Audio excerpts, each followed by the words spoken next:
kechirishni xohlaysiz. Mana bu inson siz kechira olmaydigan inson. Kechirmasangiz ham yashaydi. Kechirmasangiz ham sayohatga boradi. Kechirmasangiz ham nonushtasini yeydi, bemalol uxlaydi. Siz kechira olmayotganingizni u inson bilmaydi. Va endi ikkinchisini aytaman sizga. Kechirsangiz ham u shunday yashaydi. Kechirsangiz ham u ovqatini yeydi, nonushtasini yeydi. Ammo kechira olmaslik shunday narsaki, uni o'limini kutasizda, ammo zaharni siz o'zingiz ichasiz. Kechirish siz uchun kerak. Sizni qalbingizda yashaydi bularning hammasi. Va biz nega kechirmaymiz, bilasizmi?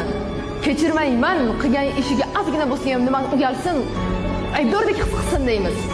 Ammo ishoning, hech qachon bunday bo'lmaydi. Siz ichyapsiz zaharni, siz yig'layapsiz hozir. Siz nonushta yeyotganingizda ichiga zahar qo'shib yeyapsiz. Kechira olmaslik mana shunday narsa.